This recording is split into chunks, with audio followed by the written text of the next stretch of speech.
Rich kids laughed at single-dad veteran's old truck. He saved their father's life. They called him a broke loser for driving that rusty pickup until the night their dad's car burst into flames.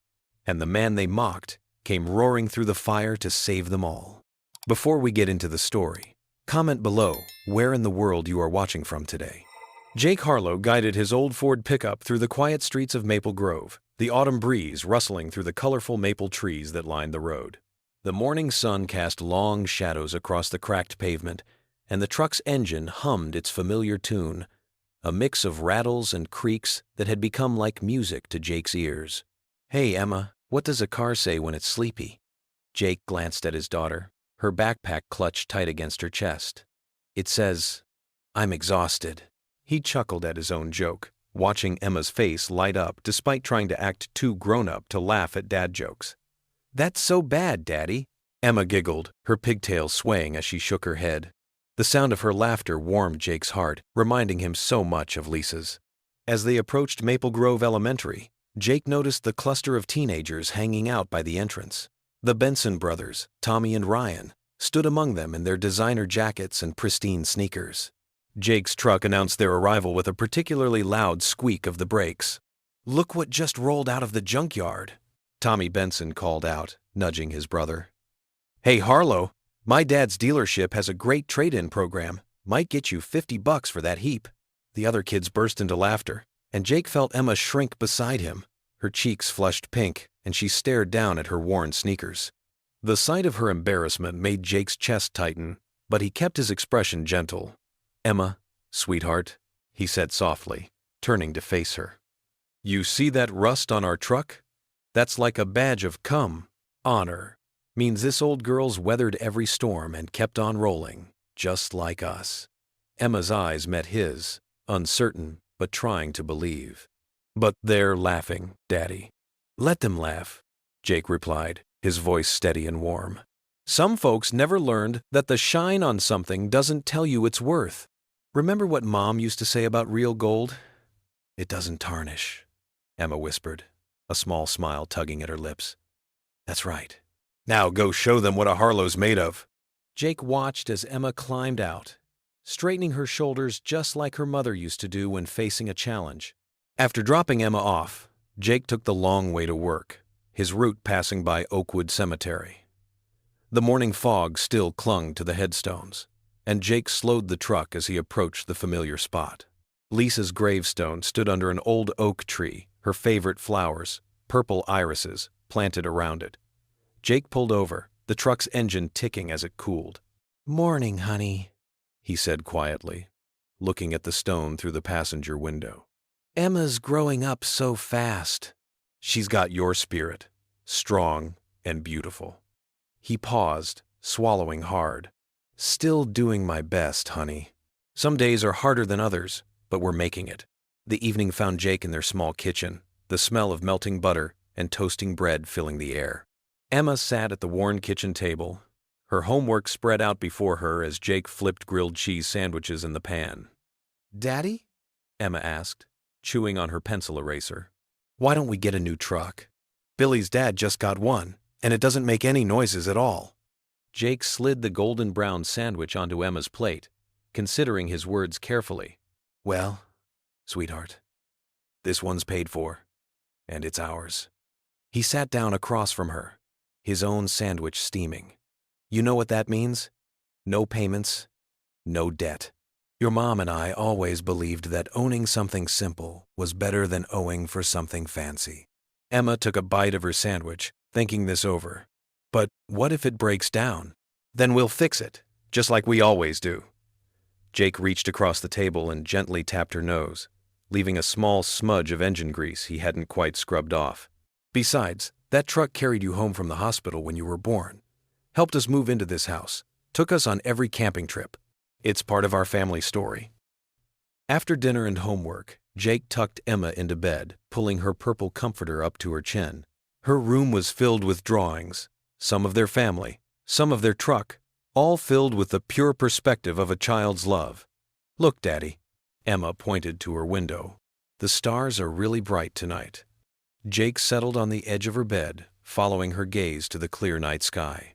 The stars twinkled against the darkness, reminding him of all the nights he and Lisa had spent stargazing on the hood of that old truck.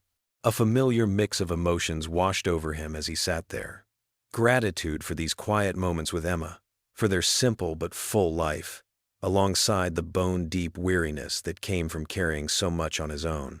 He let out a soft sigh, reaching over to smooth Emma's hair.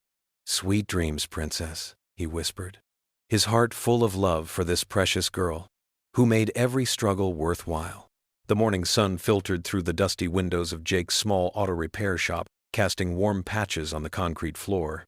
Tools hung neatly on the wall, each one in its assigned spot, a habit he'd kept from his military days.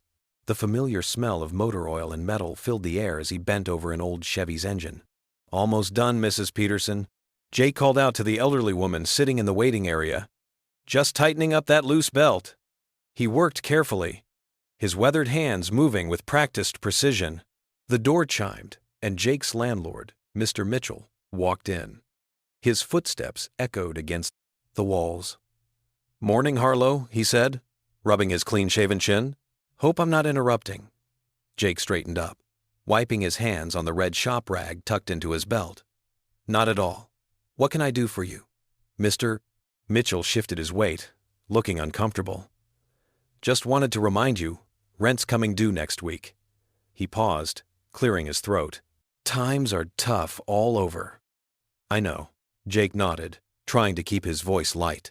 "Don't worry, I'll have it ready." After the landlord left, Jake returned to Mrs. Peterson's car, his mind running numbers. The shop had been quiet lately, too quiet. He finished the repair and charged her his usual modest rate, helping her into her car with a gentle smile. The phone rang just as he was sorting through a stack of bills. He picked it up, expecting another cancellation. "Jake Harlow speaking." "Mr. Harlow?" The voice was deep, authoritative. "This is Frank Benson, from Benson Motors." Jake's eyebrows rose. Everyone knew Benson Motors, the gleaming dealership on the edge of town that sold cars worth more than his entire shop. "We've got a situation here," Frank continued. "A 1965 Mercedes-Benz 280 SE. Previous shop declared it hopeless, but I've heard you're the man who can fix anything. Would you be willing to take a look?" Jake's heart picked up speed. Classic cars were his specialty, though he rarely got to work on them anymore. "Yes, sir. I can come by this afternoon." "Excellent. See you at 2. Jake hung up the phone, hope warming his chest. This could be the break he needed. He closed up early, changed into his cleanest work shirt, and drove his old pickup to Benson Motors.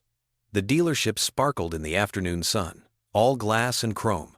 Jake parked his truck between sleek new luxury vehicles, feeling out of place. As he walked toward the entrance, he caught sight of familiar faces through the window. The same teenagers who'd mocked his truck yesterday.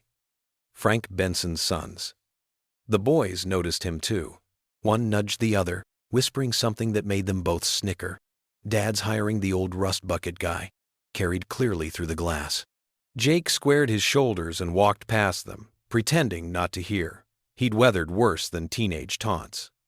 Frank Benson met him at the service entrance, extending a well-manicured hand. "Thank you for coming, Mr. Harlow. Follow me." He led Jake to a covered car in the corner of the pristine service bay. When Frank pulled back the cover, Jake's breath caught. The Mercedes was beautiful even in its current state, a classic silver color under years of neglect. "She's been sitting in a barn for 20 years, Frank explained. "Previous mechanic said the engine was beyond saving. But I hate giving up on classics."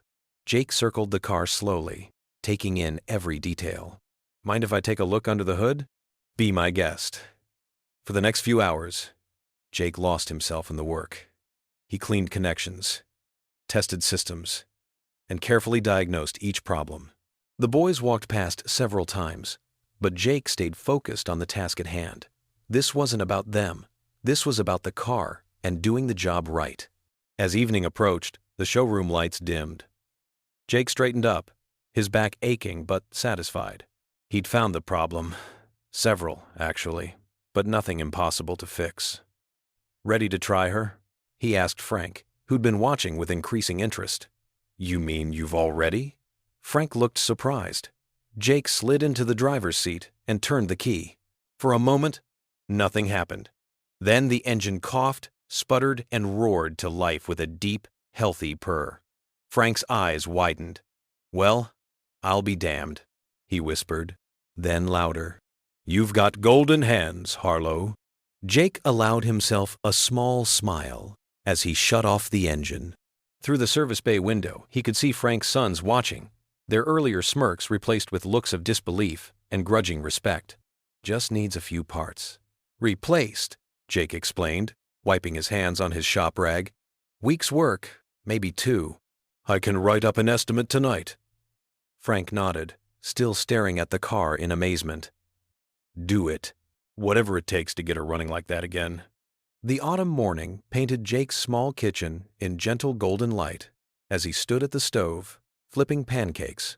Emma sat at their worn wooden table, her legs swinging beneath her chair as she carefully wrapped his sandwich in wax paper.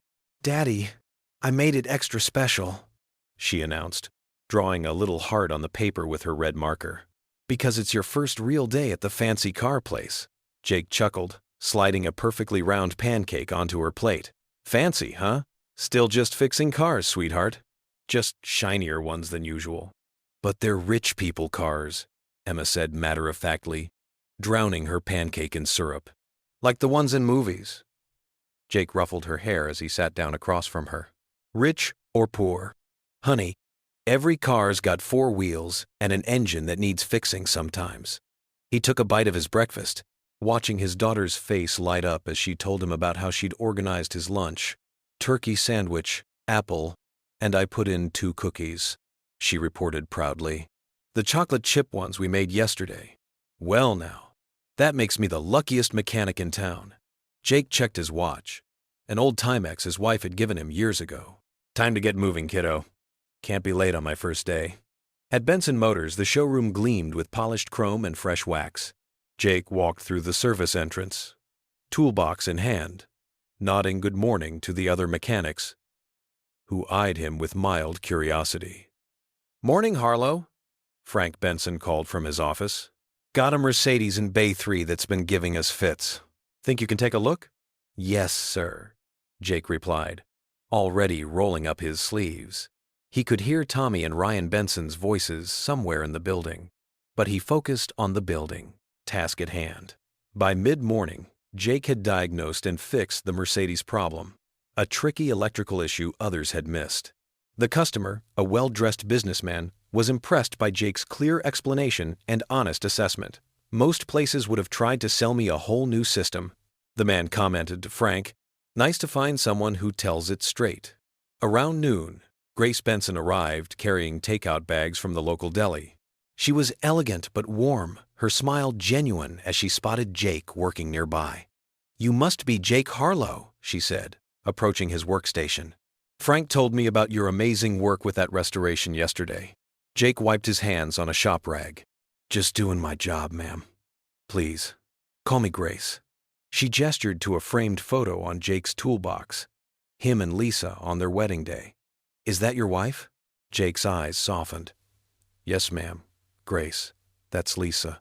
She passed 5 years ago. Cancer." "I'm so sorry," Grace said quietly. "Frank mentioned you're raising your daughter alone. That can't be easy." "Emma makes it worth every minute," Jake replied, his voice gentle with pride. "Lisa would have loved seeing her grow up. She's got her mama's heart."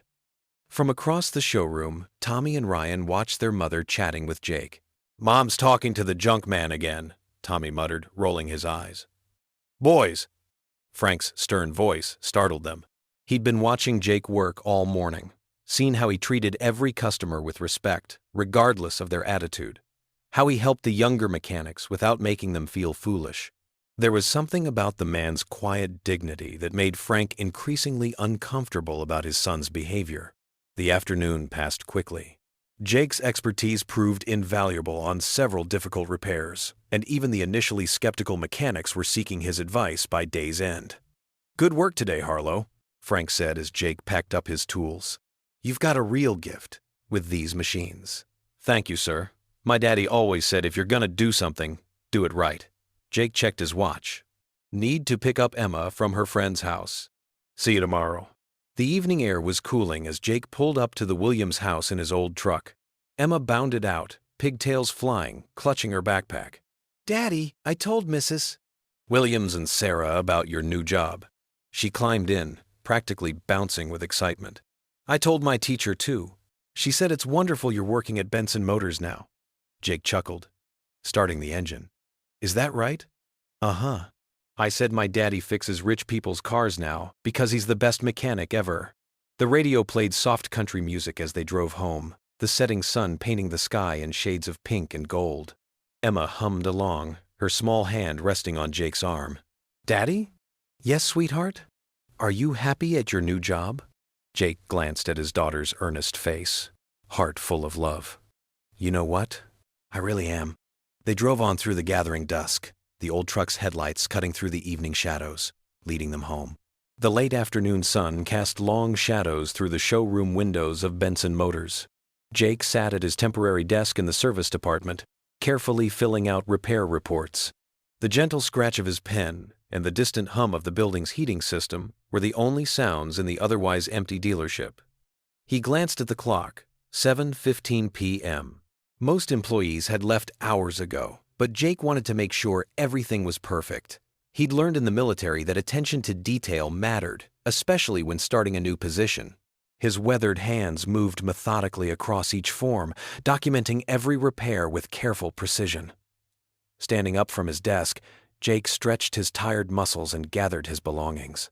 The keys jingled in his pocket as he walked through the service bay, checking that all the equipment was properly stored. The smell of motor oil and leather cleaner lingered in the air, familiar scents that had become the backdrop of his life. As he moved toward the main office to drop off the completed paperwork, voices drifted through the partially open door. Jake recognized Frank Benson's distinctive tone, but there was another voice, sharper, more insistent. Frank, you're being ridiculous, the voice said. These safety inspections are killing our margins. Everyone cuts corners these days, it's just business.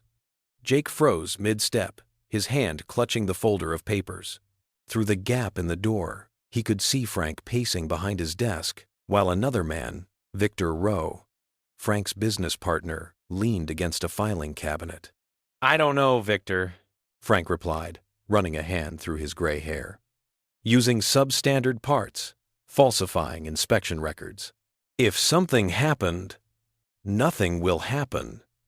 Victor cut in, his voice smooth as silk but lined with steel.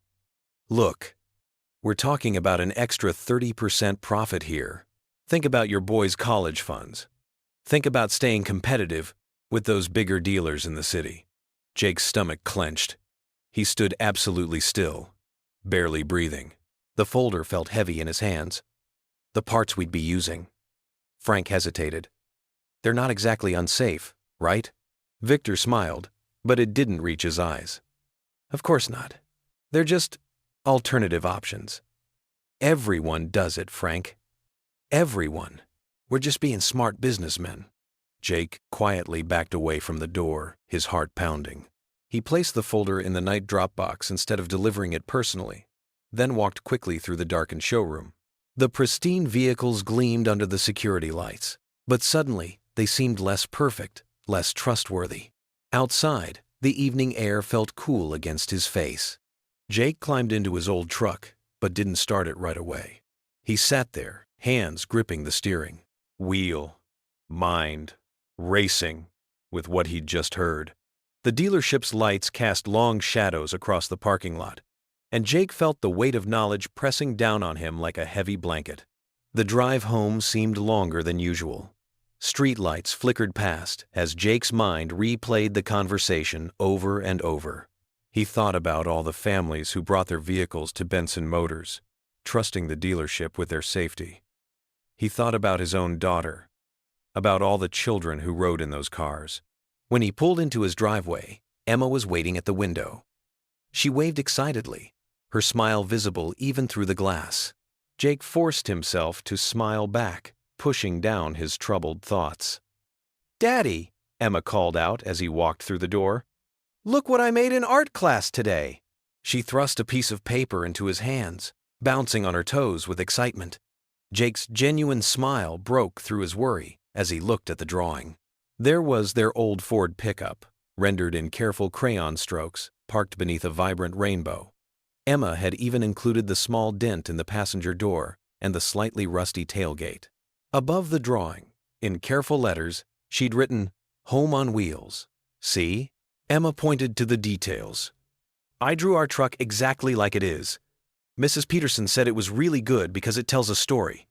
She beamed up at him. "Do you like it?" Jake pulled her into a tight hug. "I love it, sweetheart. It's perfect." His voice caught slightly. Just perfect. After dinner and Emma's bedtime routine, Jake stepped out onto the small front porch. The night air was crisp, carrying the scent of fallen leaves and approaching winter. His old truck sat in the driveway, its familiar silhouette a comfort in the darkness. The porch light cast a warm glow around him as he sank into the worn wooden chair. Stars twinkled overhead, the same stars he and Lisa used to watch together. His fingers absently twisted the wedding ring he still wore. "What's the right thing, Lisa?" he whispered into the night. The words hung in the quiet air, unanswered. His truck sat silently in the shadows, its presence both a reminder of his struggles and his principles. Saturday dawned crisp and clear, the kind of autumn morning that usually lifted Jake's spirits. The air carried the sweet scent of fallen leaves and wood smoke from distant chimneys, promising a perfect day for their weekly ritual. Emma stood on their small front porch, her woven market basket clutched in both hands, practically bouncing on her toes with excitement. She'd been looking forward to this trip all week, picking out fresh apples from Mrs. Henderson's orchard stand, and maybe finding some of that golden honey from old Mr. Wilson's beehives. The farmer's market was one of the few places where Emma felt truly happy, surrounded by friendly faces and the warm bustle of community. Jake jingled his keys as he approached the truck, already planning their route through the market stalls. Emma loved to sample the free apple slices and always convinced him to buy an extra jar of preserves for special occasions. These Saturday mornings were their time together, away from the whispers and stares that seemed to follow them everywhere else. He slid the key into the ignition and turned it with the practiced motion of countless mornings. The engine coughed once, sputtered weakly, then fell completely silent. The dashboard lights flickered briefly, before dying. Jake's stomach sank. He tried again, pumping the gas pedal gently, but nothing happened except a weak clicking sound that echoed mockingly in the morning stillness. "Come on, old girl," Jake muttered under his breath, patting the cracked steering wheel with genuine affection. "Not today. Please, not today." He climbed out slowly, his joints protesting from too many hours bent over engines and too many nights on uncomfortable cots during his army days. Lifting the hood with both hands, he was greeted by the familiar smell of oil, metal, and the faint sweetness of antifreeze. The engine bay looked like an old friend. Every wire, every hose, telling the story of years of careful maintenance and creative repairs. Emma wandered over from the porch, her small face pinched with the kind of concern that seemed too old for her 10 years. Her market basket swung at her side as she peered up at the open hood. "Is she sick, Daddy?" Jake couldn't help but smile at his daughter's way of talking about the truck like it was a beloved family pet. Emma had named the old Ford Rosie when she was 6, claiming the rust spots looked like freckles. "Just being stubborn today, sweetheart. You know how cranky we all get when we don't feel our best. Let me take a look and see what's bothering her." As he leaned over the engine, running his practiced hands along the battery cables and checking connections, the distinctive purr of an expensive engine grew louder from down the street. Jake's shoulders tensed instinctively. He knew that sound all too well. The deep, powerful rumble of German engineering and money. Lots of money. A gleaming black SUV rolled to a stop beside their driveway, its chrome bumper and pristine paint job catching the morning sunlight like a mirror. The vehicle was so spotless, it might have just rolled off the showroom floor. Its tinted windows slid down with an electronic whisper, revealing Tommy and Ryan Benson's sneering faces. 2 other teenagers sat in the back seat, their expressions equally mocking. "Need a tow, old man?" Tommy called out, his voice dripping with false concern and barely contained laughter. His perfectly styled hair caught the breeze as he leaned out the window. That thing looks like it belongs in a junkyard. Maybe it's time to put it out of its misery." The other teenagers erupted into snickers and whispered comments that Jake couldn't quite make out but could easily imagine. Ryan added his own cruel observation. "My dad says some people just don't know when to give up on lost causes." Emma immediately stepped behind Jake, pressing her small face into the worn fabric of his work jacket. He could feel her tiny hands gripping the material so tightly her knuckles must have been white. Her basket dropped to the ground with a soft thud, forgotten in her rush to hide from the cruel laughter. Jake straightened slowly, forcing his lips into the kind of pleasant smile that had gotten him through countless difficult moments in the army and beyond. His jaw ached from the effort of maintaining that expression, every muscle in his face fighting against the humiliation burning in his chest. He raised his hand in what he hoped looked like a casual, friendly wave. "All good here, boys," he called back, his voice steady despite the storm raging inside him. "You all have a nice day now. Drive safe." The SUV lingered for what felt like an eternity, more cruel laughter spilling out through the open windows. Jake could see phone cameras pointed in their direction, probably capturing this moment for social media mockery later. Finally, with a roar of expensive horsepower, the vehicle pulled away, leaving behind only the acrid smell of exhaust and the echo of teenage cruelty. Jake watched it disappear around the corner, his forced smile fading the moment they were out of sight. The morning suddenly felt colder, the sunshine less bright. A small, heartbroken sob broke the heavy silence. Jake turned to find Emma's eyes brimming with unshed tears, her lower lip trembling like a leaf in the wind. Her entire small body seemed to shake with the effort of holding back her emotions. "Oh, sweetheart," Jake said softly, immediately kneeling down beside her on the cold pavement. Her abandoned market basket lay on its side, the carefully folded shopping list she'd written the night before scattered by the autumn breeze. "Come here to Daddy." Emma fell into his arms without hesitation, her tears finally breaking free. To dampen his shirt, her small shoulders shook with each sob. "Why are they so mean to us?" she hiccuped between tears. "Why do they hate us so much? We never did anything bad to them." Jake held her close, his own heart breaking at the pain in her voice. He thought carefully about his words, remembering how Lisa always seemed to know exactly what to say in moments like these. His late wife had possessed an almost magical ability to turn life's hardest lessons into gentle wisdom that a child could understand and carry forward. "People's laughter can't dent your heart unless you let it," he said gently, using his thumb to wipe away her tears. "Sometimes folks laugh because they don't understand what real strength looks like, or because they're hurting inside themselves and don't know how else to feel better." Emma sniffled, looking up at him with red-rimmed eyes that reminded him so much of Lisa it took his breath away. "But our truck isn't bad, Daddy. She takes good care of us. She gets us where we need to go." "That's absolutely right," Jake agreed, standing up and brushing off his knees before offering his hand. "Rosie's been with us through everything, hasn't she? She's family. And sometimes the best adventures happen when we take a different path than we planned." Emma slipped her small hand into his calloused one, bending to pick up her basket with the other. "You mean we can still go to the market? How about we walk today?" Jake suggested, pointing down the tree-lined sidewalk that led toward town. "It's such a beautiful morning for it. We might see things we'd miss if we drove. Maybe find some pretty leaves for your collection. Or wave hello to Mrs. Patterson's cat." Emma's face brightened slightly at the prospect of an adventure. They set off down the sidewalk together, their footsteps falling into an easy, comfortable rhythm.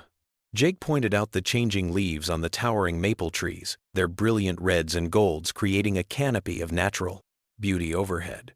He told her stories about the different houses they passed, making up silly tales about the garden gnomes and wind chimes that made Emma giggle despite her earlier tears. Gradually, as they walked and talked, Emma's natural resilience reasserted itself. Her smile returned, tentative at first, then growing brighter with each step. By the time they reached the bustling farmer's market, she was chattering excitedly about which apples would make the best pie and whether Mr. Wilson's bees were getting ready for winter. The market welcomed them with its usual warmth, genuine smiles, friendly greetings, and the kind of community spirit that reminded Jake why he'd chosen to build his life in this small town despite its challenges. Emma sampled apple slices, helped an elderly vendor arrange pumpkins, and charmed everyone with her earnest questions about farming and beekeeping. Later that afternoon, after they'd walked home with their arms full of market treasures, Jake returned to the truck with his toolbox. He worked methodically in the driveway, his hands moving with the practiced ease of decades spent fixing things that others might have given up on. The problem turned out to be exactly what he'd suspected: a loose battery connection corroded from age and weather. Simple enough to fix with some cleaning and tightening, but the morning's humiliation still sat heavy in his chest like an undigested meal. As he cleaned his tools and organized his workbench, Jake's mind wandered back to the conversation he'd overheard at Benson Motors. The memory of Frank Benson and Victor Rowe discussing their plan to cut corners on safety inspections made his stomach turn with a mixture of anger and disgust. He thought about all the families who trusted Benson Motors, who saved for months or even years to buy what they believed were safe, reliable vehicles for their loved ones. The sound of Emma's voice, humming a half-remembered lullaby, drifted through the open garage door as she watered her mother's flower garden with careful attention. Jake watched her for a moment through the doorway, noting how gently she handled the watering can, how she spoke softly to each plant, as if they were old friends. Lisa's influence lived on in their daughter's tender heart and careful hands. He remembered Lisa's words about teaching Emma to stand up for what's right, no matter the personal cost. Integrity isn't convenient. She'd once told him during one of their late-night conversations about raising a child in an increasingly complicated world. But it's the only thing that lets you sleep peacefully at night. That evening, after Emma was safely tucked into bed with her favorite stuffed rabbit and a chapter from their current bedtime story, Jake sat at the small wooden desk in his bedroom. The piece of furniture had been Lisa's, inherited from her grandmother, and still held faint traces of her favorite lavender perfume in its drawers. His ancient computer hummed to life with the grinding persistence of outdated technology, the screen casting a pale blue glow across his weathered face. For a long moment, he simply stared at the blank email form, his fingers hovering uncertainly over the keyboard. The weight of what he was about to do pressed down on his shoulders like a physical burden. This anonymous tip to the local newspaper could very well cost him his job at the dealership, the best-paying, most stable work he'd had in years. The income that was finally allowing him to catch up on bills and maybe even start a small college fund for Emma. But every time he wavered, the image of families driving unsafe vehicles rose in his mind. He pictured other fathers like himself, trusting that the expensive vehicles they'd purchased would protect their children. He imagined accidents that could be prevented, lives that could be saved, if someone just had the courage to speak up. Jake began typing slowly, his calloused fingers moving deliberately across the keys. He detailed exactly what he'd overheard in Frank Benson's office, being careful to stick strictly to the facts without embellishment or assumption. The letter to the local newspaper's anonymous tip line was clear and concise, written in the straightforward style that Lisa had helped him develop during their years together. When he finished, Jake read the message over 3 times, checking for accuracy and clarity. His hand trembled slightly as he moved the mouse cursor to hover over the send button. The small arrow seemed to pulse with the weight of consequence, representing a point of no return that would change everything. He thought of Emma sleeping peacefully in the next room, trusting him to make the right choices for their family. He thought of Lisa, and what she would say if she were sitting beside him now. He thought of all the unknown families whose safety might depend on this single act of courage. With a deep breath that seemed to draw strength from somewhere beyond himself, Jake closed his eyes and clicked send. The email disappeared into the digital ether with a soft whoosh, carrying with it both his hopes for justice and his fears for the future. Whatever came next, Jake knew he'd be able to look his daughter in the eye and tell her he'd done the right thing. That had to be enough. The morning paper landed on doorsteps across Maple Grove with a thud that seemed to echo through the quiet streets. Jake sat at his small kitchen table, coffee growing cold beside him as he read the bold headline, "Dealership under fire for safety shortcuts." His weathered hands trembled slightly as he held the newspaper, scanning the detailed exposé that laid bare everything he'd discovered. Emma padded into the kitchen in her fuzzy socks, still in her pajamas, with clouds printed on them. Her eyes went straight to the paper in Jake's hands, and she leaned against his shoulder to peek at the words. "Daddy," she said softly, her voice carrying a wisdom beyond her years. "Did you do the right thing?" Jake set the paper down and pulled her close, breathing in the scent of her strawberry shampoo. "Always, sweetheart. Sometimes doing the right thing is the hardest thing, but that's what makes it matter most." An hour later, Jake pulled into the dealership's parking lot. Already, news vans lined the street, their satellite dishes reaching toward the morning sky like metal trees. Reporters clutched microphones and notepads, swarming around anyone who approached the building. Inside, the usually pristine showroom crackled with tension.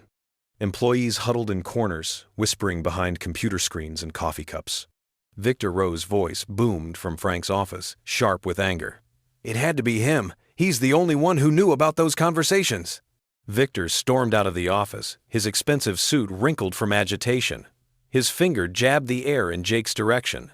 You did this, didn't you, Harlow?" The room fell silent. Every eye turned to Jake, who stood straight and tall despite the weight of their stares. Frank emerged from his office, his face ashen. "Jake," Frank said, his voice tight with controlled fury, "come in here, now." The office door closed behind them with a soft click. Frank's desk, usually immaculate, was covered in papers and printouts of the article. He gripped the back of his leather chair, knuckles white. "Did you do this?" Frank asked, each word measured and heavy. Jake met his gaze steadily. The morning sun streamed through the window, catching the silver in both men's hair. "The truth had to come out, Frank. Those shortcuts could have gotten people killed." Frank's face flushed red. "You had no right. This is my business, my family's legacy. And those are people's lives," Jake said quietly. "I couldn't stay silent. Get out." Frank's voice shook. "You're fired. Clean out your toolbox and leave." "Now." Jake nodded once, dignity intact. He walked through the Zun showroom, past the whispers and stares, to his workstation. His old metal toolbox, the same one he'd carried through 20 years of fixing cars, waited on his bench. Each tool inside had a story, marked with memories of problems solved and vehicles restored. As he lifted the box, its familiar weight settled in his arms like an old friend. The walk across the showroom felt longer than usual, but Jake kept his head high. Through the glass doors, he could see the reporters still milling about, hungry for a story. He slipped out the side entrance, avoiding their cameras and questions. His truck sat waiting in the employee lot, or what used to be the employee lot. The morning sun caught its dents and scratches, battle scars from years of faithful service. The drive home was quiet. Jake turned off the radio, letting his thoughts settle like dust after a storm. He pulled into his driveway just as the school bus was dropping Emma off. She saw his truck and broke into a run, her backpack bouncing against her spine. Jake stepped out just in time to catch her as she launched herself into his arms. "You're home early," she said, then pulled back to study his face, with those knowing eyes that reminded him so much of Lisa. Understanding dawned in her expression. "They found out it was you?" Jake nodded, setting her down gently. "Yeah, sunshine. They did." Emma wrapped her arms around his waist, pressing her face against his chest. "It's okay," she whispered. "We still got us." Jake swallowed hard, running a hand over her hair. In that moment, she sounded so much like her mother, it made his heart ache. That evening, after Emma was tucked in bed, Jake drove to the lake.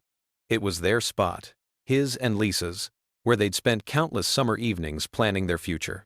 The moon hung low and full over the water, painting a silver path across its surface.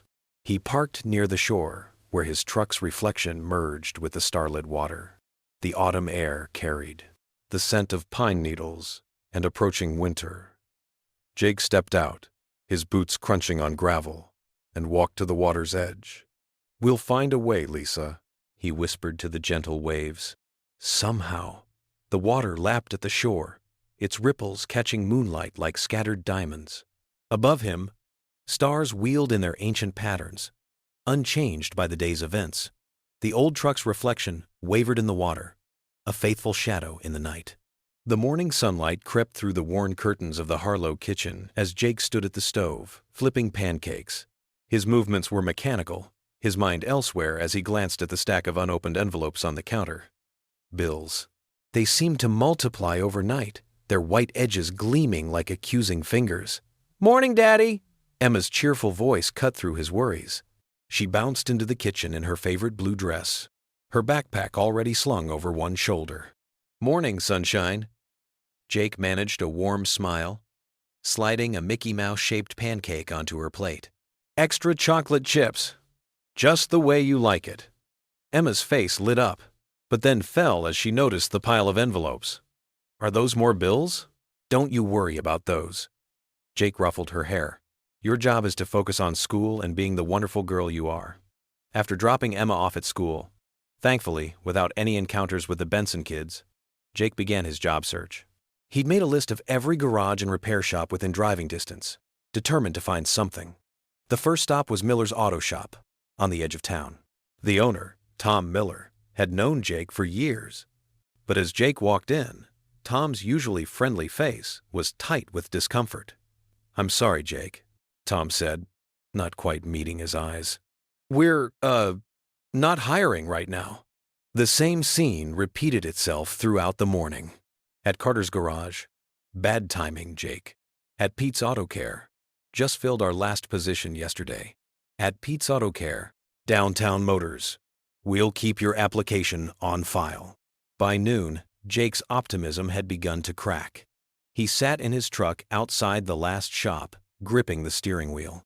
The whispers and sideways glances followed him everywhere. There goes the whistleblower, the guy who brought down Benson Motors, the snitch. His phone buzzed, a text from Emma's teacher. His heart sank as he read it. During recess, some kids had cornered Emma, taunting her about how her father had ruined everything. Their parents worked at Benson Motors, and now everyone was worried about losing their jobs because of the investigation Jake had triggered. Jake rushed to the school, finding Emma in the counselor's office. Her eyes were red, but she was trying hard to be brave, just like her mother would have been. "I'm so sorry, sweetheart," Jake said, pulling her into a tight hug. "Tommy said his dad might lose his job because of you," Emma whispered into his shirt. "Did I do something wrong by defending you?" Jake pulled back, looking into her eyes. "Listen to me, Emma.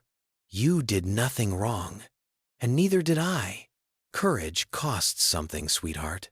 Sometimes doing the right thing isn't easy, but that doesn't make it any less right." They drove home in silence, the old truck's familiar rattles providing a comforting background noise. Jake's mind raced with worries about their future, but he kept his expression calm for Emma's sake. In the kitchen, Jake surveyed their dwindling pantry.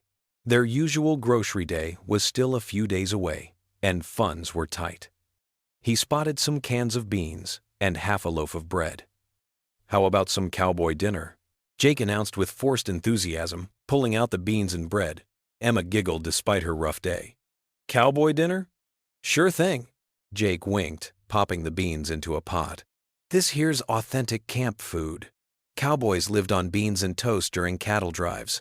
We're having a genuine Western experience." As they ate their simple meal, Jake told Emma stories about imaginary cowboys and their adventures, making her laugh with silly voices and exaggerated tales. For a little while, they could pretend the day's troubles didn't exist. And then the cowboy said to his horse, Jake drawled in his best Western accent, "Partner, these might be the finest beans this side of the Mississippi." Emma giggled, bean sauce on her chin. "Daddy, you're silly." Later that night, Jake tucked Emma into bed, smoothing her favorite quilt, the one Lisa had made, over her shoulders. Emma clasped her hands together, closing her eyes for her nightly prayer. "Dear God," she began softly, "please help Daddy find people who can see his heart.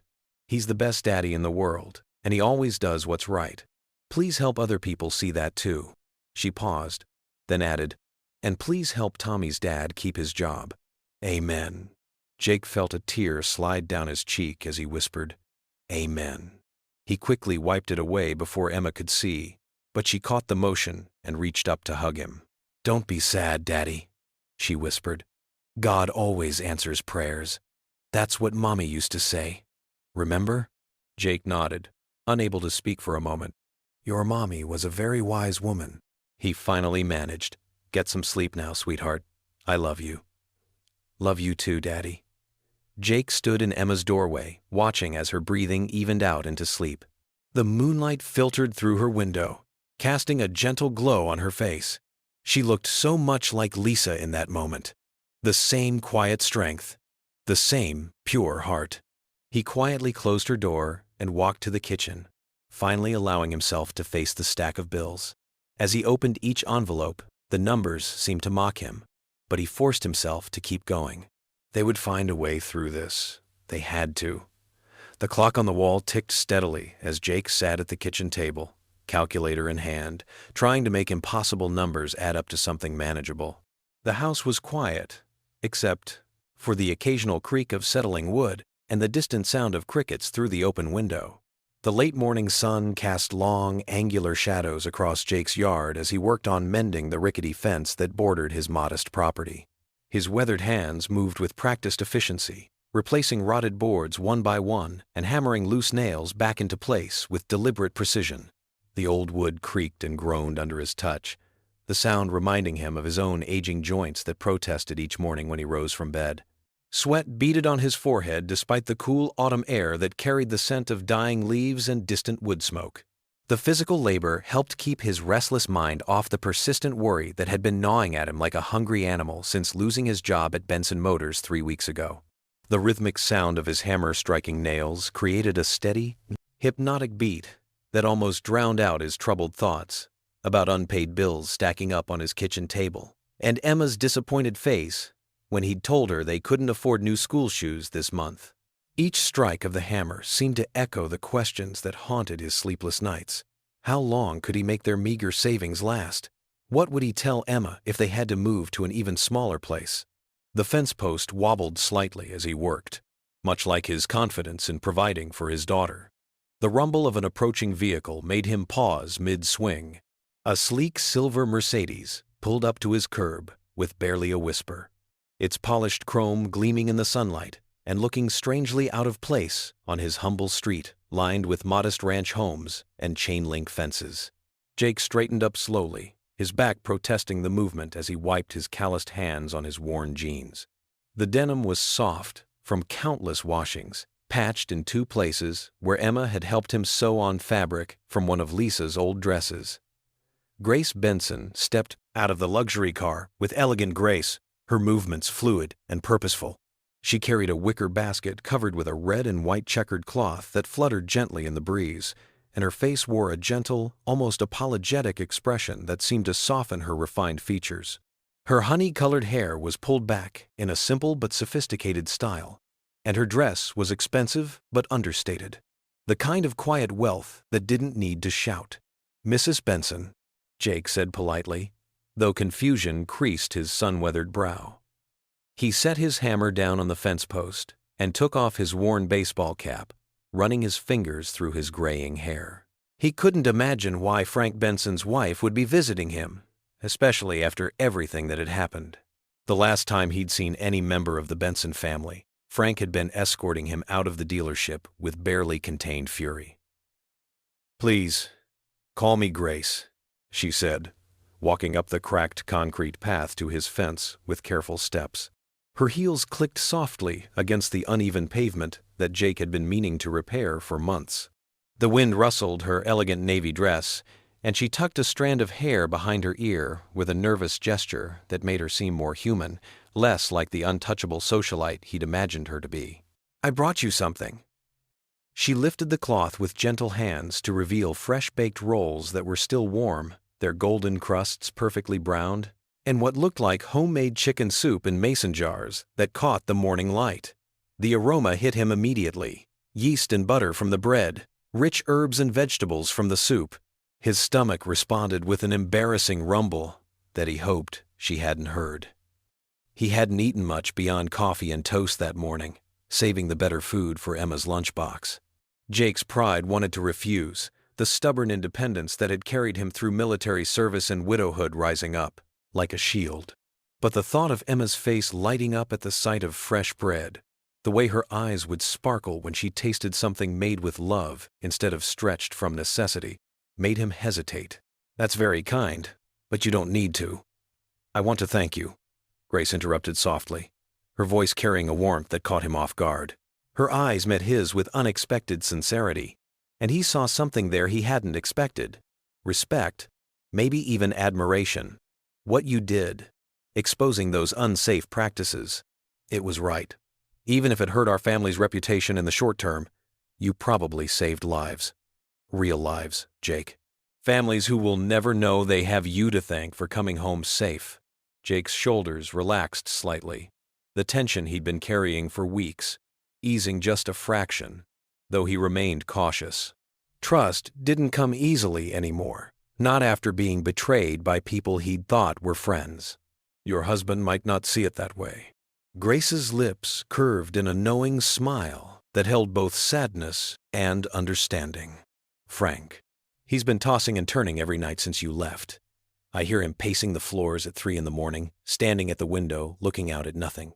He won't admit it, but he's torn between being angry and, well, admiring what you did. It takes real courage to stand up for what's right, especially when it costs you everything you've worked for." She reached into her basket and pulled out a cream-colored envelope, its edges sharp and official-looking. "This came to our house by mistake. The mail carrier mixed up the addresses. It's from the local Veterans Committee." She handed him the letter, and their fingers brushed briefly in the exchange. Her skin was soft, manicured, so different from his work-roughened hands. "They're having a meeting about community outreach for unemployed veterans. They'd like you to attend." Jake took the envelope, turning it over in his calloused hands. With reverence. The Veterans of Foreign Wars seal was stamped in the corner in deep blue ink, bringing back a flood of memories from his service days. The brotherhood, the shared purpose, the certainty that came from fighting for something bigger than yourself. He'd kept in touch with some of his old unit through Christmas cards and occasional phone calls, but hadn't been active in veterans affairs lately. He'd been too busy trying to keep food on the table and a roof over Emma's head, too proud to admit he might need help himself. "I don't know," he said hesitantly, his thumb tracing the raised edges of the seal. "With everything that's happened, people talk in this town. They might not want someone like me representing them. Sometimes good men just need reminding they're not alone in this world," Grace said softly, her voice carrying the weight of understanding born from her own struggles. She'd seen what pride could do to a family, how it could isolate and destroy, even when it meant to protect. She placed the basket of food carefully on top of the fence post, arranging it so it wouldn't tip.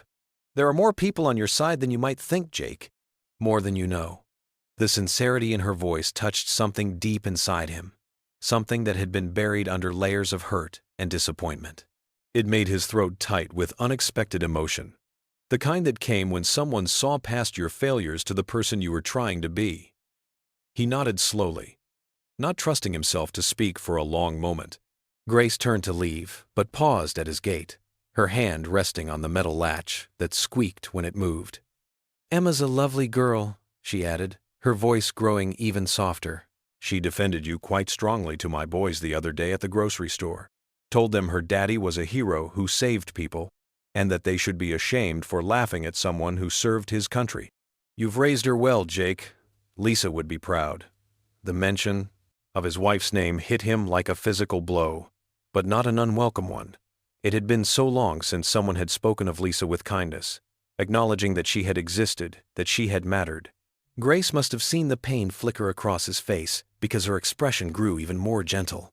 Jake watched as Grace walked back to her car, her heels clicking against the sidewalk in a rhythm that seemed to match his suddenly hopeful heartbeat.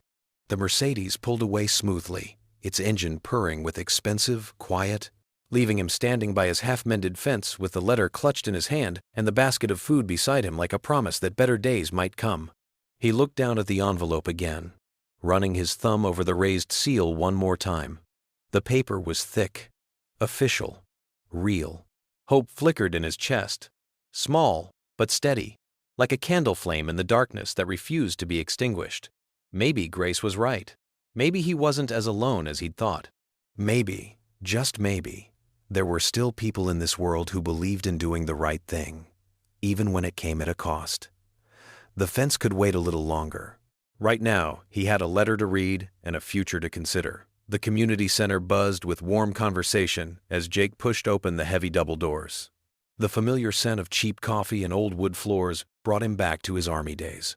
Fluorescent lights hummed overhead, casting a soft glow on rows of metal folding chairs where veterans of different ages gathered in small groups. Jake stood at the entrance for a moment, taking in the scene. Some men wore their old unit patches on worn jackets, while others dressed in civilian clothes that couldn't quite hide their military bearing. A few nodded in his direction, the silent acknowledgement of shared experience. Jake Harlow, a tall man with silver hair, stepped forward, hand extended. "I'm Bill Matthews. We spoke on the phone. Welcome to the Thursday night crew."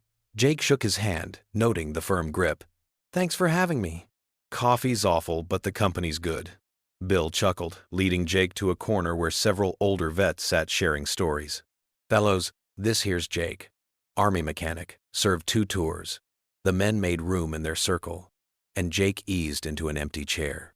Within minutes, the conversation flowed easily. War stories mixed with jokes about military life, the kind only veterans would understand. For the first time in weeks, Jake felt his shoulders relax. "So you're the miracle worker from Benson Motors," one of the men said, his name tag reading Mike. "Heard you could fix anything with wheels." Jake shifted in his chair, just doing what needed doing.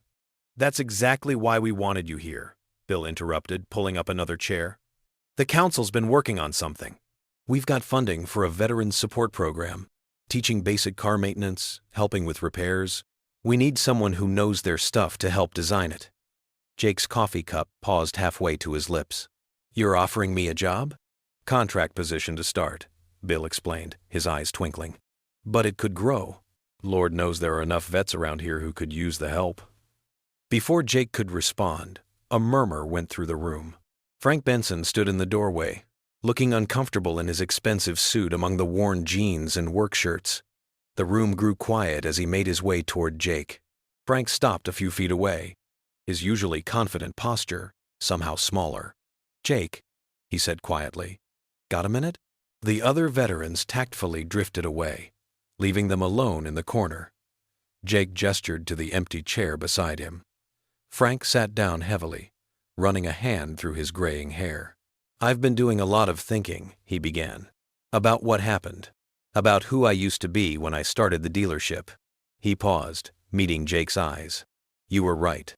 Somewhere along the way, I lost sight of who I was." Jake remained silent, watching the internal struggle play across Frank's face. "My father," Frank continued, his voice rough with emotion.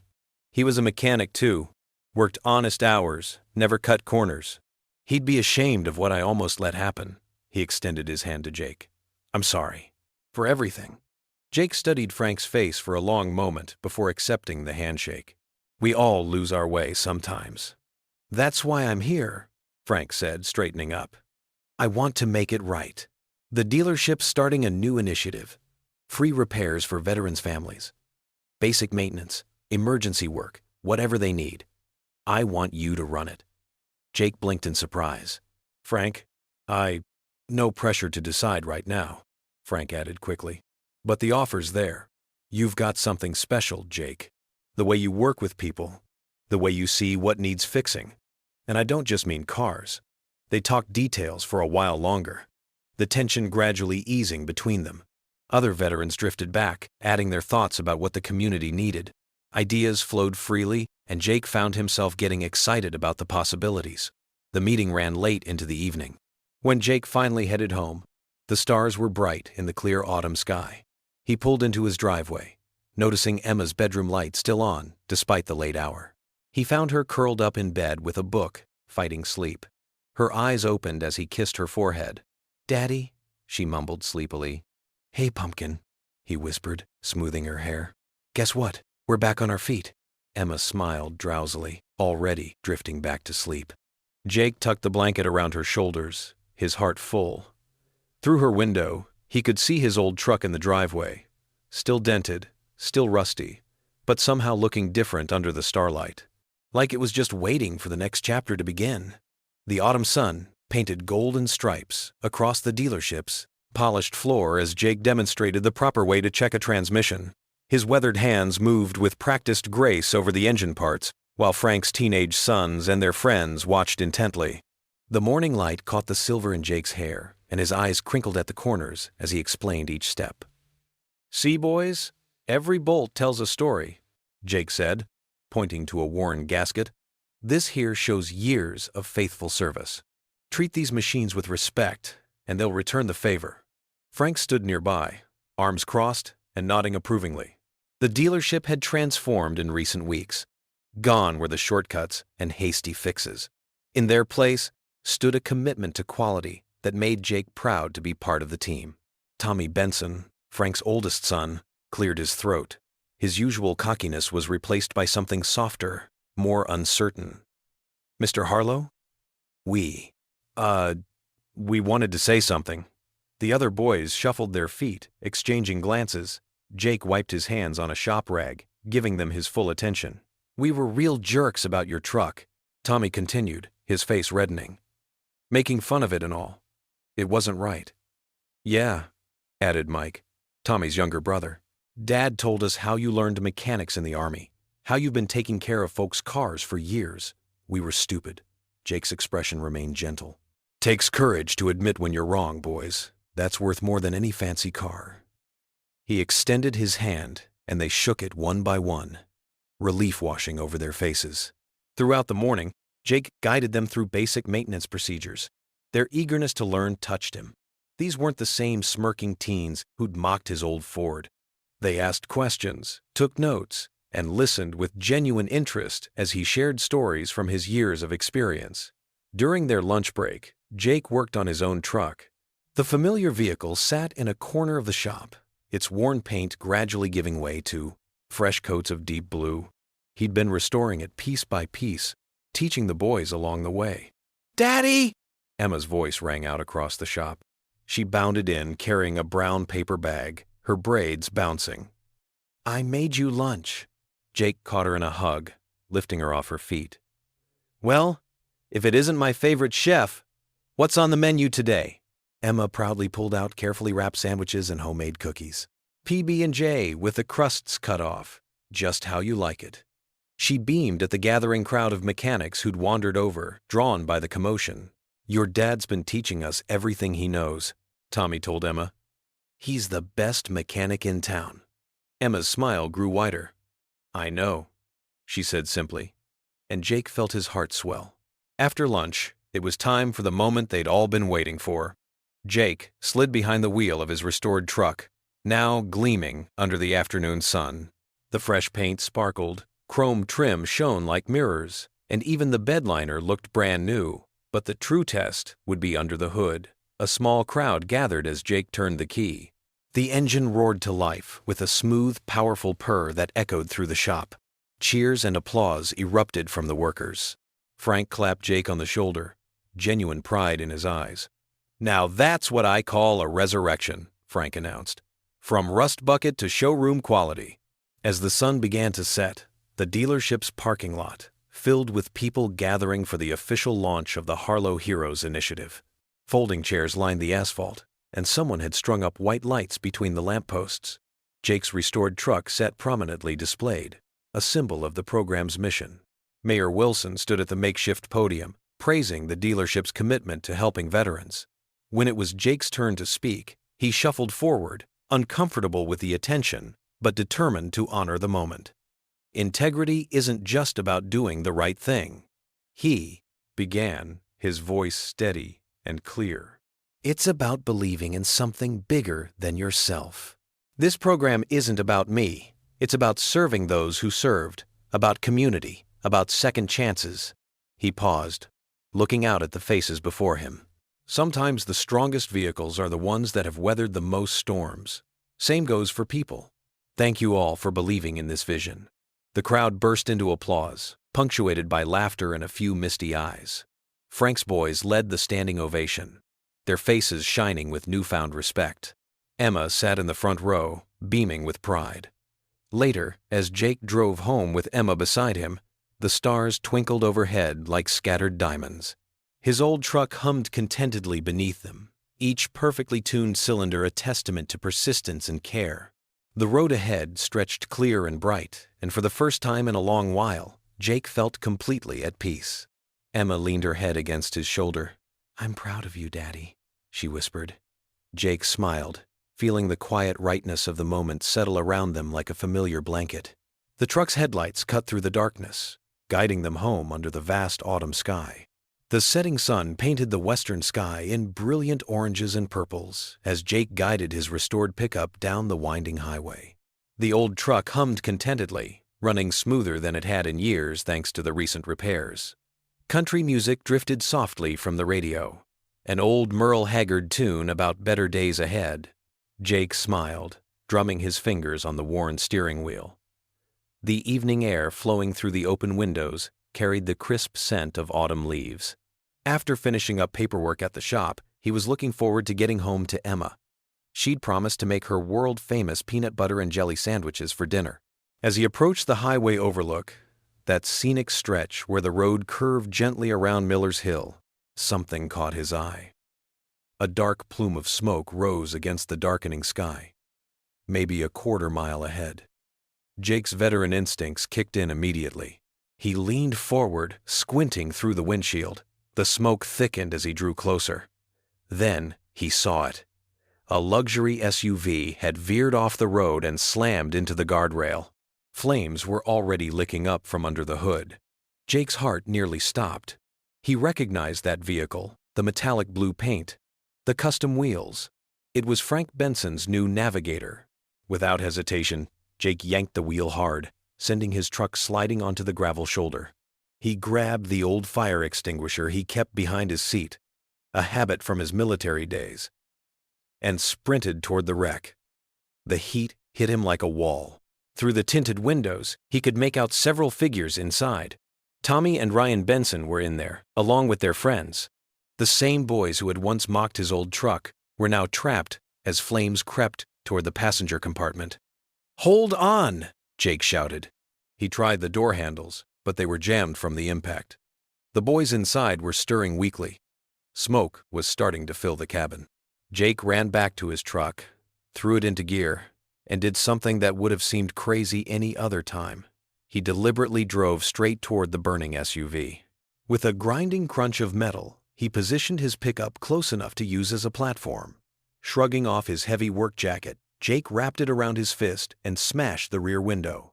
Glass shattered inward as thick smoke billowed out. He could hear coughing from inside. "Come on, boys, this way!" He reached in through the broken window, grabbing the first teenager he could reach, Tommy Benson. The boy was dazed but conscious. Jake hauled him out and set him on shaky feet away from the wreck. The flames were spreading faster now. Jake's lungs burned as he went back for the next boy. Ryan Benson came next, then two of their friends. Each time Jake plunged back into the choking smoke, his skin screaming from the heat. He heard a sharp pop. The fire had reached his own truck's engine. But there was still one more boy inside the SUV, slumped unconscious in the far back seat. Jake didn't hesitate. He crawled deeper into the burning vehicle, ignoring the searing pain in his hands as he touched hot metal. The unconscious teenager, Kevin Matthews, the one who'd always led the teasing, was a dead weight in Jake's arms. But with strength born of desperation, Jake managed to drag him through the broken window. They had barely cleared the wreck when Jake's faithful old truck erupted in flames. The gas tank exploded with a deafening boom, showering the area with burning debris. Jake threw himself over Kevin, shielding the boy with his own body. In the distance, sirens wailed. Jake tried to stand, but his legs wouldn't cooperate. His hands were a mess of burns and cuts. The world started to spin as shock set in. "Emma," he whispered, thinking of his daughter waiting at home. Then everything went black as he collapsed beside the boys he'd just saved. The last thing he heard was the screech of ambulance tires on pavement and the shouts of approaching paramedics. Morning sunlight streamed through the hospital windows, casting long shadows across the polished floors. Outside, news vans lined the street, their satellite dishes reaching toward the sky like metal flowers. Reporters clutched microphones and coffee cups, their voices creating a constant buzz as they delivered updates to their cameras. The headlines scrolled across every local station. Veteran saves local teens from fiery wreck. Nurses paused at their stations to watch the coverage, shaking their heads in amazement at the grainy cell phone footage showing Jake's old truck charging through the flames. In the hospital's waiting room, families huddled around small TVs mounted on the walls. They watched as emergency. Workers described how Jake had risked everything to save the trapped teenagers. Never seen anything like it, one firefighter testified. That man's truck was his livelihood, but he didn't hesitate for a second. On the third floor, Jake lay quietly in his hospital bed, his hands wrapped in white gauze. The steady beep of monitors filled the room. Burns marked his arms and face, but the doctors had assured everyone he would recover. The morning light touched his silver hair, making it gleam against the stark white pillowcase. The door opened softly. Grace Benson entered first, her eyes red from crying. Frank followed, looking older somehow, the weight of gratitude and shame visible in his stooped shoulders. They approached Jake's bed carefully, as if afraid to disturb the peace of the room. "Jake," Grace whispered, reaching for his unbandaged hand. "Oh, Jake." Tears spilled down her cheeks as she squeezed his fingers gently. Frank stood at the foot of the bed, his usual confidence replaced by raw emotion. "You saved my boys," he said, his voice cracking. "You saved my sons." He moved closer, taking Jake's other hand carefully between both of his own. "I'll never forget this. Never." Jake tried to smile, wincing slightly at the movement. "Anyone would have done the same," he said softly. "No." Frank shook his head firmly. "They wouldn't have. You drove straight into those flames. Your truck." "Just metal and parts," Jake murmured. "Can't compare to those kids." The door opened again, and the Benson boys shuffled in. Their faces were marked with cuts and bruises, but they were alive. Wonderfully, miraculously alive. They hung back near the wall, suddenly shy, their usual bravado gone. "Mr. Harlow," the older boy started, then stopped, swallowing hard. We wanted to say, "Thank you," his brother finished quietly, "for saving our lives." Jake looked at them, seeing not the teenagers who had once mocked his truck, but just kids, scared, humbled kids, who had faced death and survived. "Come here," he said gently. They approached the bed, and Jake could see tears in their eyes. "We're so sorry," one whispered. "For everything. The way we treated you and Emma. That's all past now," Jake assured them. "What matters is, you're safe." Grace dabbed at her eyes with a tissue. "The whole town's talking about what you did, Jake." "They're calling you a hero." Jake shook his head slightly. "Don't need any of that. Just glad I was there when needed." Frank cleared his throat. "The dealership. We're setting up a fund. For your medical bills, a new truck." "Frank," Jake started to protest, but Frank held up his hand. "Please, let us do this. It's the least we can do." The morning light had grown stronger now, warming the room. A nurse came in to check Jake's vitals, smiling at the gathered family. "Your daughter's here," she told Jake. "Should I send her in?" Jake's face brightened. "Please." Emma appeared in the doorway, her backpack still on her shoulders from school. She hesitated for just a moment, then rushed to her father's side. The Bensons stepped back, giving them space. "Daddy," she whispered, carefully taking his hand. Her eyes were wide, taking in the bandages, the machines, but there was no fear in them, only love and pride. "You're my hero," Jake smiled faintly, squeezing her small fingers. "No, baby girl, just your dad." The morning sun caught Emma's hair, creating a halo of light around her head as she leaned over to kiss his cheek. In that moment, the beeping machine seemed to fade away, and the pain of his burns lessened. The room was filled with nothing but love, the love of a father for his daughter, the gratitude of parents whose children had been saved, and the quiet redemption of those who had learned the true measure of a man's worth. The news crews outside continued their reports, sharing the story of heroism and sacrifice. But here, in this quiet room, surrounded by the people whose lives he had touched, Jake Harlow wasn't thinking about headlines or heroics. He was simply holding his daughter's hand, thankful for another day to be her father. Jake sat on the edge of his hospital bed, grimacing as the physical therapist gently stretched his bandaged fingers. The morning light filtered through the window, warming his face. His hands felt stiff and tender beneath the white gauze. But determination burned in his eyes. "Good, Mr. Harlow," the therapist encouraged. Just like that. Small movements. Emma perched cross-legged in the visitor's chair beside him, a stack of envelopes piled high in her lap. Her ponytail bobbed as she sorted through them, picking one with a bright stamp. "Here's another one from Kansas City. Daddy," she said, carefully opening the envelope. Her voice filled with pride as she read, "Dear Mr. Harlow, I saw you on the news. My son is a veteran too. What you did reminds me that there are still real heroes in this world." Jake listened, blinking back tears. The letters had been arriving by the hundreds, from veterans, from parents, from complete strangers touched by his actions. The hospital staff had to bring in extra bins just to hold them all. "Take a break, sweetheart," he said softly. "Your voice must be tired." Emma shook her head, already reaching for another letter. "I like reading them. People say such nice things about you now."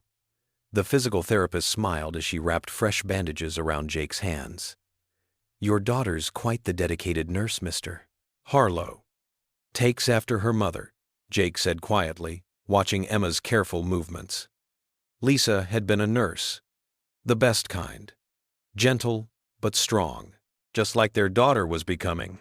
Through the open door, they could hear excited voices from the hallway. The morning news was still running stories about the rescue. Local churches had started prayer circles for Jake's recovery. The Methodist Women's Group was organizing a casserole drive. The high school shop class was planning a benefit car wash. Mrs. Chen from the corner grocery shuffled in, carrying a paper bag filled with fresh fruit. "For strength," she said, patting Jake's shoulder. She had barely spoken 2 words to him before, but now her eyes shone with warmth. More visitors trickled in throughout the morning. The veterans group arrived in force, filling the room with hearty voices and firm handshakes for Emma. Their leader, Colonel Matthews, carried an official-looking envelope. "Jake," he announced, "we've nominated you for the Civilian Service Medal of Valor. The ceremony's next month in Washington." Jake started to protest, but Emma squeezed his arm. "You deserve it, Daddy." The physical therapist had him practice gripping a soft rubber ball, working through the discomfort. Through the window, they could see a group of teenagers setting up tables in the parking lot for a fundraiser. The Benson boys were among them, their usual swagger replaced by purposeful determination. "Your truck fund is growing fast," Colonel Matthews said. "Whole town's pitching in. Though I heard you tried to redirect the money to veteran scholarships?" Jake nodded. "Seems right. There are folks who need it more." "Always thinking of others," a familiar voice said from the doorway. Grace Benson stood there, holding a covered dish. "But sometimes, Jake Harlow, you need to let others think of you." The afternoon passed in a blur of visitors, exercises, and Emma's steady voice reading letters. By evening, the room was filled with flowers, cards, and the lingering scent of home-cooked meals brought by well-wishers. As sunset approached, Jake insisted on taking a short walk. Emma helped him into a light jacket, careful of his bandaged hands. Together, they made their way to the hospital's small balcony. The sky was painted in brilliant oranges and pinks, the town's buildings silhouetted against the fading light. From here, Jake could see the high school where the fundraiser tables still stood, the church where prayers were being said, the auto shop where his students were keeping things running. The same town that had once whispered behind his back now lifted him up. The same people who had avoided his eyes now sought him out, not because he had wanted recognition, but because he had simply done what was right, what Lisa would have expected of him. Emma leaned against the railing beside him, her small hand finding his arm. The evening breeze ruffled her hair, so like her mother's. Jake looked out at the skyline, at the community that had finally learned to see with their hearts instead of their eyes. His voice was barely a whisper as he spoke to the sunset. "Guess we did all right, Lisa." The autumn breeze carried the scent of fresh paint and new beginnings as Jake's old pickup borrowed from a neighbor pulled into Benson Motors' parking lot. His heart skipped a beat when he saw the gleaming new sign above the dealership. Home of the Harlow Heroes Initiative. Emma squeezed his hand, her small fingers careful around his healing burns. "Look, Daddy, your name's up there, big as anything." Jake swallowed hard, taking in the sight of the transformed dealership. Where pristine luxury cars once dominated the lot, a mix of vehicles now stood ready for repair, everything from weathered farm trucks to family sedans. A group of veterans in work clothes chatted near the service bay, coffee cups in hand. Frank Benson stood at the entrance, dressed not in his usual suit, but in workers' overalls. His sons, Tommy and Ryan, flanked him, wearing matching blue uniforms with volunteer patches. The change in their demeanor was striking. Gone were the sneers and entitled postures, replaced by genuine smiles and straight backs. As Jake stepped out of the truck, applause erupted from the gathered crowd. He ducked his head, still uncomfortable with attention, but Emma tugged him forward proudly. The morning sun caught the healing pink skin of his hands as he raised one in a modest wave. "Ladies and gentlemen," Frank's voice boomed through the microphone, "today marks more than just a new chapter for Benson Motors. It marks the day we formally dedicate ourselves to serving those who've served us." He paused, his voice thickening. "And it wouldn't be possible without the man who showed us what real courage looks like." Jake stood quietly as Frank approached him. Microphone lowered. The businessman's eyes were bright with emotion. "Jake," Frank continued, his voice carrying across the hushed lot, "I owe you more than just my sons' lives. I owe you an apology. In front of everyone here, I want to say I was wrong. Wrong about cutting corners. Wrong about what success really means. And wrong about you." Tommy and Ryan stepped forward, each carrying a plaque. The older boy's hands trembled slightly as he held it out. "Mr. Harlow," Tommy said, his voice cracking, "we're sorry for how we treated you. You taught us that real strength isn't about what you own. It's about what you're willing to risk for others." Emma beamed as Jake accepted the plaque with bandaged hands. The metal surface caught the light, revealing the words, "In honor of Jake Harlow, where integrity meets service." The ceremony continued as Frank outlined the initiative's mission, providing affordable repairs for veterans, training programs for their children, and emergency assistance for families in need. Jake watched as his own story of struggle and redemption transformed into something bigger than himself. The Benson boys led tours of the renovated service area, proudly showing off the weekend volunteer program they'd help organize. Veterans gathered around Jake, sharing stories and handshakes, their presence a reminder that he was never truly alone. Grace Benson approached last, her eyes twinkling with joy and unshed tears. In her hands, she held a small black box. "The community wanted to do something special," she said softly. "Everyone contributed, the churches, the schools, even the children with their piggy banks." Jake's throat tightened as she opened the box, revealing a set of keys with a familiar blue oval logo. "It's parked around back," Grace continued, pressing the keys into his palm. "Brand new, fully loaded, and paid in full. You've earned it, Jake. More than earned it." Jake stared at the keys, unable to speak. Emma bounced on her toes beside him, her eyes wide with excitement. "Can we see it, Daddy? Please." Grace led them around the building, where a gleaming Ford F-150 waited. Its deep blue paint reflected the sky like a mirror, and chrome accents sparkled in the sunlight. On the driver's door, a small decal read, "From your Maple Grove family." Jake ran his healing fingers over the smooth metal, remembering his old truck, the one that had carried him through years of struggle, the one he'd sacrificed to save the Benson boys. This new vehicle wasn't just transportation, it was a symbol of how far they'd all come.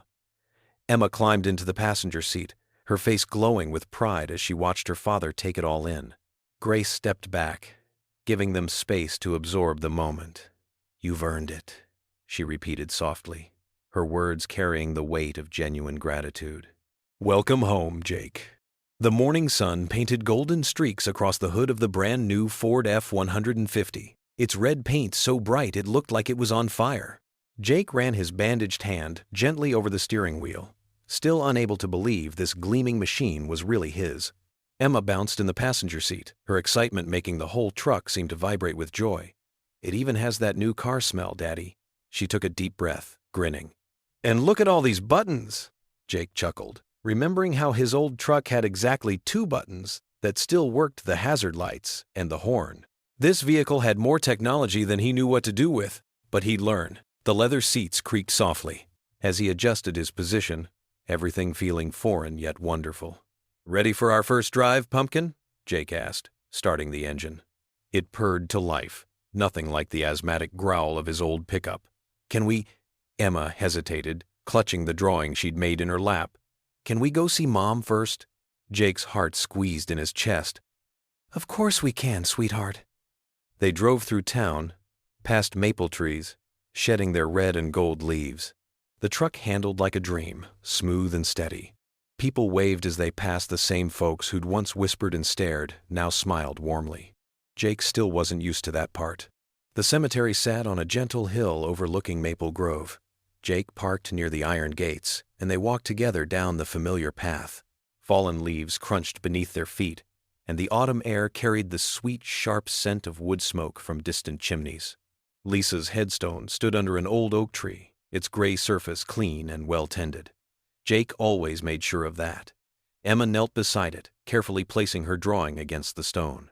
The paper fluttered in the breeze, a child's artwork showing their old truck surrounded by hearts and rainbows, with "Home on Wheels" written in careful letters across the top. "Hi, Mom," Emma said softly, touching the cool granite. "Daddy's a hero now." "Well, he always was. But now, everybody knows it." Jake stood behind her, his throat tight with emotion. The morning sun filtered through the oak's branches, dappling the ground with light and shadow. He thought about all the times he'd come here alone, seeking guidance in his darkest moments. "Thank you, Lisa," he whispered, his voice rough, "for watching over us, for helping me stay strong when it would have been easier to give up." He placed his hand on Emma's shoulder. "For giving me this amazing little girl who reminds me so much of you." Emma looked up at him, her eyes bright with tears and love. "Mom would be proud, huh?" Jake nodded, swallowing hard. "She would, baby. She'd say we kept rolling, no matter the bumps." They stood there together, the autumn wind rustling through the oak leaves above them. Jake remembered Lisa's favorite saying, "Life's road isn't always smooth, but that's what makes the journey worth remembering." She'd been right about that, just like she'd been right about so many things. Emma straightened the drawing one last time, making sure it wouldn't blow away. She'd weighted the corners with small stones she'd collected on their walk. The paper caught a shaft of sunlight, making the rainbow she'd drawn seem to glow. "Ready to head home?" Jake asked gently, after a few more quiet moments. Emma nodded, taking his hand. They walked back to the truck together, their footsteps matching pace. Behind them, the sun continued its slow dance across Lisa's headstone, warming the granite and making the morning dew sparkle like tiny stars. The new truck waited for them, its red paint blazing in the morning light. As they climbed in, Jake caught one last glimpse of Lisa's grave in the rearview mirror. The sunlight had found its way through the branches just right, falling soft and warm across the stone, where their daughter's drawing rested, a reminder that love, like light, had a way of finding its path home. The autumn breeze carried the sound of trumpets and drums down Main Street as crowds gathered for Maple Grove's first Veterans Appreciation Day parade. Jake Harlow sat behind the wheel of what looked exactly like his old Ford pickup, but this one gleamed with fresh paint and chrome. His hands, still bearing the marks of healing burns, gripped the familiar steering wheel. "Surprise, Daddy!" Emma bounced in her seat, barely containing her excitement. "Tommy and Ryan worked on it for weeks. They found one just like yours and fixed it up special." Jake's eyes misted as he took in every detail. The dashboard had the same little scratch where Emma had once dropped her lunchbox. Even the radio knobs matched perfectly. The Benson boys had outdone themselves, turning another old truck into an exact replica of the one he'd lost, saving their lives. From the sidewalk, Tommy and Ryan Benson waved, their faces proud but humble. Gone was their old arrogance, replaced by something deeper understanding, perhaps, or wisdom earned the hard way. They'd spent countless hours in the shop, determined to recreate every detail of Jake's beloved truck. "All right, folks," Mayor Wilson's voice boomed through the loudspeaker. "Let's get our parade started. Leading us today is someone who exemplifies the very best of our veterans, Mr. Jake Harlow." The crowd erupted in cheers. Jake felt his cheeks flush as he eased the truck forward. Emma waved enthusiastically from the passenger window, her smile bright enough to rival the autumn sun. Maple leaves danced in their wake as they drove slowly down Main Street. Behind them, a line of restored classic cars carried other veterans, each one with their own story of service and sacrifice. But today, all eyes were on Jake's truck, a symbol of everything their small town had learned about courage, integrity, and second chances. People lined the streets 3 deep, holding signs that read "Thank you, Veterans" and "Harlow Heroes." Jake recognized faces that had once turned away in judgment, now beaming with genuine warmth. Mrs. Peterson from the bakery held up a sign saying, "Our town's guardian angel." Even Mr. Roberts, his former landlord, stood tall and proud, saluting as Jake passed by. At the town square, the parade slowed to a stop. Frank Benson stepped up to the podium, his usual business suit replaced by a casual jacket that made him look more approachable, more human. The microphone squeaked as he adjusted it. "Friends and neighbors," Frank began, his voice thick with emotion. "When we planned this celebration, we thought we knew what a hero looked like. We pictured medals and uniforms, grand gestures, and dramatic tales." He paused, looking directly at Jake. "But true heroism, we've learned, often comes in quieter packages. It looks like a man in a rusty truck teaching his daughter that integrity matters more than appearance. It looks like someone who risks everything to do what's right, even when the whole town stands against him." Emma squeezed her father's hand as Frank continued. "Real heroes don't wear suits, they wear scars. Scars earned from serving our country, from fighting life's daily battles, from rushing into burning wreckage to save lives without a thought for their own safety." Frank's voice cracked slightly. "Jake Harlow taught us all what real courage looks like, not in grand speeches or showy displays, but in quiet dignity and unwavering principle." Tissues appeared throughout the crowd as Frank spoke. Grace Benson dabbed at her eyes while Tommy and Ryan stood straighter, their faces solemn with remembrance of that fiery night on the highway. "Today," Frank gestured to the replica truck, "we present this small token of our gratitude." The Benson boys spent weeks tracking down and restoring a truck exactly like the one Jake lost, saving their lives. Every detail matches right down to the coffee stain on the center console. This drew gentle laughter from the crowd. But more importantly, we're announcing that the Harlow Heroes Initiative will now include a scholarship fund for veterans' children, starting with a full college fund for Miss Emma Harlow. Emma gasped, her eyes wide with disbelief. Jake pulled her close, his own tears falling freely now. The crowd's applause thundered through the square, echoing off the old brick buildings. As red, white, and blue confetti rained down from the rooftops, Jake held Emma tightly, her face pressed against his chest, right over his heart, the heart that had carried them through every storm, every challenge, every moment of doubt. "See, sweetheart," he whispered into her hair, his voice rough with emotion. "Rust and all, we made it." The autumn sun caught the confetti as it fell, making it sparkle like stars in the crisp morning air. The restored truck gleamed behind them, a testament to transformation and the power of community. All around them, the town that had once turned its back now stood in celebration, having learned that true value lies not in the shine of the paint, but in the strength of the engine beneath. The evening sun painted the sky in brilliant strokes of orange and gold, casting long shadows across the rolling countryside as Jake's new truck hummed contentedly along the quiet country road. The Ford F-150, donated by the community after his heroic rescue, still felt almost too good to be true. Its polished silver paint gleamed in the dying light, and the leather seats smelled fresh and new, a far cry from the worn fabric and rattling dashboard of his beloved old pickup that had given its life in the flames. Emma had her window rolled down all the way, letting the crisp autumn air ruffle her hair as she breathed in the familiar sense of home. The sweet smell of hay from recently harvested fields mixed with the earthy aroma of turned soil, reminding Jake of simpler times when he was just a boy helping his grandfather with farm chores. Back then, the world had seemed so much smaller, so much more manageable. "Look at those colors, Daddy," Emma said, pointing with obvious wonder to where the sun melted into the horizon, like butter on warm toast. "It's like someone spilled paint all over the sky and forgot to clean it up." Jake smiled, glancing at his daughter with that familiar surge of paternal pride that never seemed to get old. She'd grown so much in these past months, not just in height, though she definitely shot up a few inches, but in spirit and understanding. The hardships they'd faced together had given her a wisdom beyond her 10 years, yet somehow hadn't dimmed her natural brightness or her ability to find beauty in the simplest things. "Sure is beautiful," he agreed, reaching over to adjust the radio volume slightly.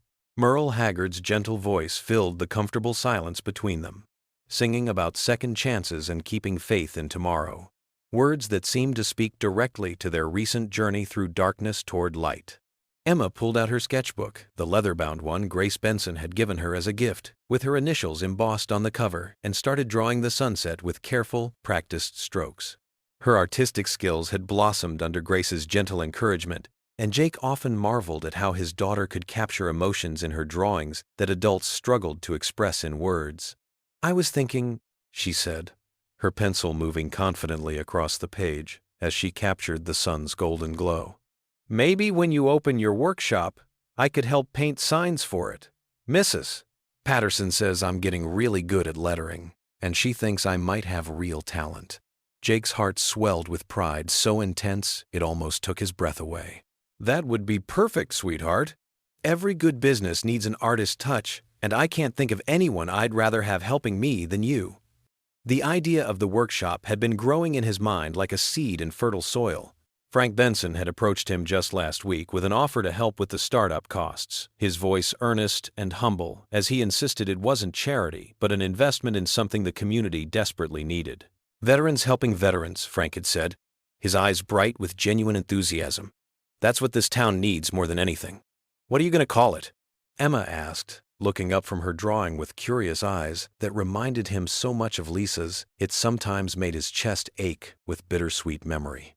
Jake drummed his fingers thoughtfully on the steering wheel, feeling the smooth leather beneath his calloused hands. "Well, I was thinking Second Chance Auto Shop, because that's what it's all about, giving folks another shot at making things right, just like we got when everything seemed hopeless." Emma nodded approvingly, her face lighting up with excitement. "I like that. It sounds hopeful. And maybe we could have a special wall where veterans can hang pictures of their old service vehicles? You know, like a memory wall where they can share their stories." "Now that's some clever thinking," Jake said, reaching over to ruffle her hair affectionately. "You've got your mama's creative mind, that's for sure." She always could see possibilities where other folks just saw problems. The mention of Lisa brought a soft, peaceful smile to both their faces. These days, thinking of her didn't hurt quite as much as it used to. The sharp edges of grief had worn smooth over time, leaving behind something warmer, a sense that she was somehow riding along with them, sharing in their joy and watching over their new beginning with approval. The radio shifted to another song, an old Johnny Cash tune about redemption and second chances that Jake recognized immediately.